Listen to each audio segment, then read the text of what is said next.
Hello everybody.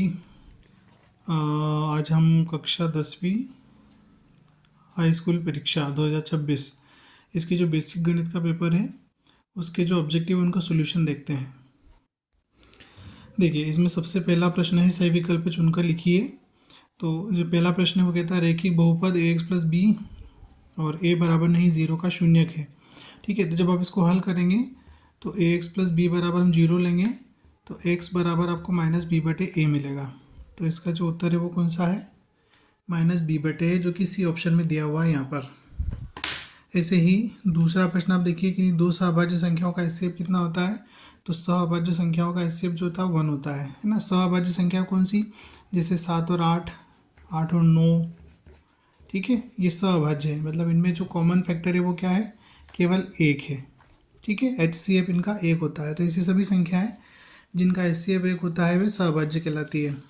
उसके बाद तीसरा द्विघात समीकरण A X square plus B X plus C बराबर जीरो, जहाँ पर ए बराबर नहीं है जीरो का विविक्त कर है, तो विविक्त कर डी बराबर होता है बी स्क्वायर माइनस 4ac। ठीक है, चौथा सवाल है वाई अक्ष पर स्थित किसी बिंदु के निर्देशांक हैं, तो वाई अक्ष पे एक्स का मान जीरो होता है। ठीक है, तो इसलिए क्या है? इसका उत्तर सी है, क्योंकि इसी में एक्स का मान जीरो है।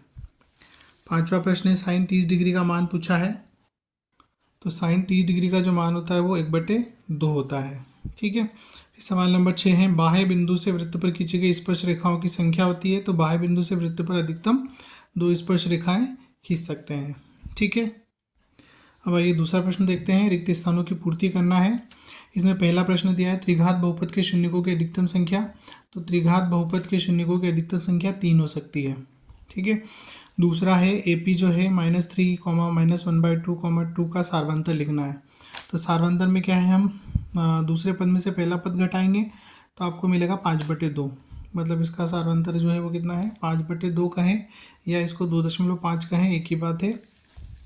तीसरा प्रश्न है भिन्न आमाप वाले सभी वृत्त कैसे होते हैं? तो भिन्न आमाप वाले सभी वृत्त जो होते हैं वो आपस में समरूप होते हैं। ठीक है, मतलब छोटे और बड़े वृत्त जिनकी त्रिज्याएं अलग अलग होती है वे सभी आपस में समरूप होते हैं। नंबर 4 है वृत्त की स्पर्श रेखा स्पर्श बिंदु से होकर जाने वाली त्रिज्या पर कैसी होती है? तो लंब होती है ना। स्पर्श रेखा जो त्रिज्या होती है वो स्पर्श रेखा पर लंबवत होती है। पांचवा प्रश्न है एक निश्चित घटना की प्रायिकता जो होती है वो 1 होती है। निश्चित घटना मतलब घटना सुनिश्चित होगी ही होगी, ऐसी घटना की जो प्रायिकता होती है 1 होती है। छठा है किसी बिंदु की, है ना, खाली स्थान अक्ष से दूरी को उस बिंदु की कोटि कहते हैं। ठीक है, कोटि मतलब वाई अक्ष का मान या वाई जो कोऑर्डिनेट होता है उसकी वैल्यू। तो ये एक्स अक्ष से दूरी होती है ना। किसी बिंदु की एक्स अक्ष से दूरी उस बिंदु की कोटि कहलाती है। अब यहाँ हम अगला प्रश्न देखते हैं। प्रश्न क्रमांक 3 निम्नलिखित में सत्य असत्य लिखिए। ठीक है, तो यदि द्विघात बहुपद A X square plus B X plus C A बराबर नहीं है जीरो के शून्यक अल्फा बीटा हो तो अल्फा इंटू बीटा सी बटे ए होता है। ये बात सत्य है कि हाँ ऐसा होता है। अल्फा इंटू बीटा का मान जो होता है वो सी बटे ए के बराबर होता है। ठीक है, ये कथन सत्य है। उसके बाद सभी समरूप त्रिभुज सदैव सर्वांगसम होते हैं। तो ये बात जो है वो असत्य है ना। असत्य क्यों है? क्योंकि समरूप त्रिभुज जो होते हैं वो समरूप त्रिभुज आपस में कैसे होते हैं? सर्वांगसम होते हैं।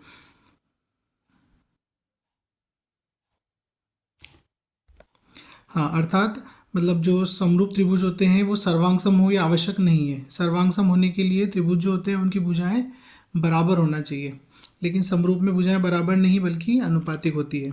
ठीक है, तीसरा है बिंदु P a, B की मूल बिंदु से दूरी स्क्वायर रूट ए स्क्वायर प्लस बी स्क्वायर होती है। तो ये बात भी सत्य है ना।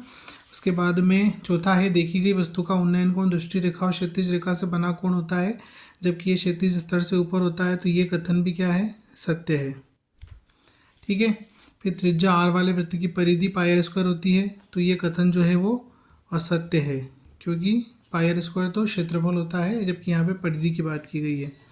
किसी बारंबारता बंटन में किसी वर्ग की संचय बारंबारता उस वर्ग से पहले वाले सभी वर्गों की बारंबारताओं का योग होती है। तो ये बात भी सत्य है।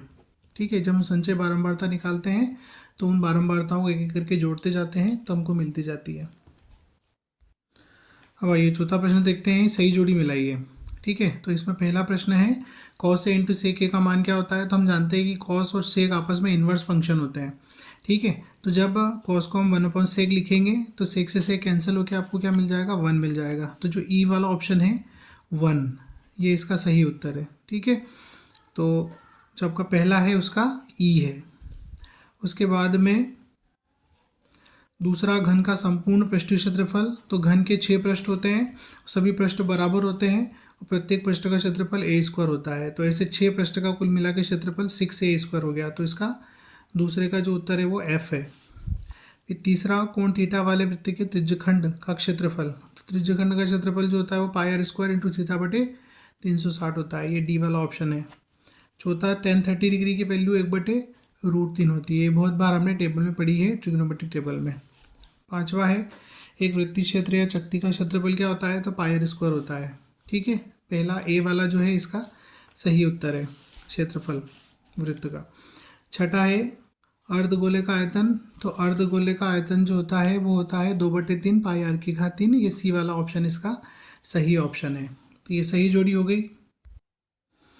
अब यहाँ पर प्रश्न क्रमांक 5 है, जिसमें एक शब्द या एक वाक्य में उत्तर आपको लिखना है। तो सबसे पहला है, दृष्टि रेखा को परिभाषित कीजिए। तो देखिए, दृष्टि रेखा जो होती है वो क्या होती है, प्रेक्षक की आंख, मतलब जो देखने वाला व्यक्ति है उसकी आंख से जिस वस्तु को देख रहे हैं, मतलब दृश्य वस्तु तक की जो दूरी है, उस दूरी को मिलाने वाली जो सीधी रेखा होती है उसे हम दृष्टि रेखा कहते हैं। नंबर 2 है, द्विघात समीकरण ax² + bx + c = 0 है ना। ए बराबर नहीं है 0 के मूल ज्ञात करने के लिए सूत्र लिखिए। तो इसमें आपको जो श्रीधराचार्य जी का जो हमारा सूत्र है मूल ज्ञात करने का वो लिखना है, x = -b ± (b² - 4ac/2a)। ठीक है, तीसरा प्रश्न है, किसी प्रयोग की सभी प्रारंभिक घटनाओं की प्रायिकताओं का योग कितना होता है। तो ये 1 होता है। रैखिक समीकरण युग्म a1x + b1y + c1 = 0 तथा a2x + b2y + c2 = 0 के आश्रित, या जिसे हम संगत समीकरण कहते हैं, संगत हल कहते हैं, उसकी कंडीशन लिखना है, शर्त लिखना है। तो a1/a2 बराबर नहीं है b1/b2 के, ये इसकी शर्त होती है संगत होने की। फिर पांचवा है, वृत्त की छेदक रेखा को परिभाषित कीजिए। तो देखिए, छेदक रेखा कौन सी होती है, वह रेखा होती है जो वृत्त को 2 स्थान पर भेद कर या छेद कर निकल जाती है। ठीक है, उसके बाद में छठा प्रश्न है जो कि आखिरी प्रश्न है, क्या कहता है, दो त्रिभुजों की SSS समरूपता कसौटी लिखिए। तो देखिए, जब दो त्रिभुज क्या होता है आपस में, जब दिए गए त्रिभुजों की सभी संगत भुजाएं अनुपातिक होती है ना, मतलब उनका अनुपात बराबर होता है, रेशो बराबर होता है, तब SSS समरूपता नियम से वे दोनों त्रिभुज कैसे होते हैं, समरूप होते हैं। तो आशा करता हूँ आपको ये सारे ऑब्जेक्टिव समझ आए होंगे। और ये 30 ऑब्जेक्टिव हमारे जो बेसिक गणित का पेपर 2026 में भी हुआ है, मेन एग्ज़ाम में जो फर्स्ट एग्ज़ाम हुई है उसके हमने सॉल्यूशन देखे हैं। आशा करता हूँ आपको समझ आया होगा और आप बहुत अच्छे नंबर स्कोर करेंगे, इसी आशा के साथ good day, have a nice day. Video को लाइक करें, चैनल को सब्सक्राइब करें, मुझे सपोर्ट करें। Thank you.